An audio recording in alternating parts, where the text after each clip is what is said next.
Hello everybody. Today is the anniversary of the beginning in 1911 of Roald Amundsen's journey to the South Pole. He wanted to be the first to arrive there, to reach the South Pole, and indeed he was successful. Robert Scott, who only discovered just as he was leaving 3 weeks later that he had a competitor, was also aiming to get to the South Pole. But his venture, as we know, was comparatively a failure. Although he did reach the South Pole, and it must have been awful to get there and find the Norwegian flag already planted, he didn't get home, and he and all his companions, his small companions, all died. It led me to think today about success and failure. Roald Amundsen's success was very largely due to careful planning. He had food depots laid out along the route in a way that Scott hadn't. He started the journey a few miles nearer to the pole than Scott did. He used dogs as opposed to ponies, which were much more suitable for the environment, and generally he deserved his success.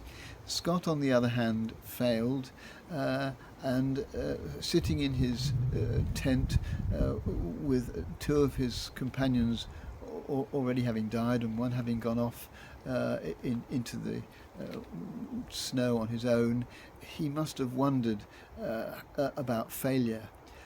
And it makes me think about success and failure. Success is wonderful. It is a great morale boosting thing to be able to look back on something we've done and done well. People recognise that we've done well, and it boosts our morale and makes us feel good. Failure, on the other hand, is a desperate disappointment, especially if it's something really big, and especially if it's where we feel it's our own fault.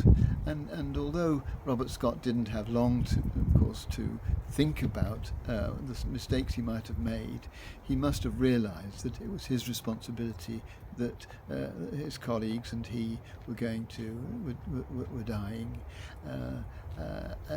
and that sense of desperate failure must have been a real burden to him during his last hours. Failure is a very difficult thing to deal with.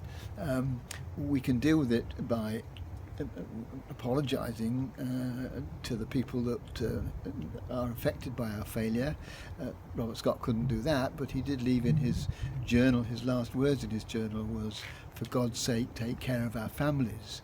He was aware that the families of him and his colleagues would be desperately bereft as they lost their loved ones, and wanted them to know in that last message that they were being thought of.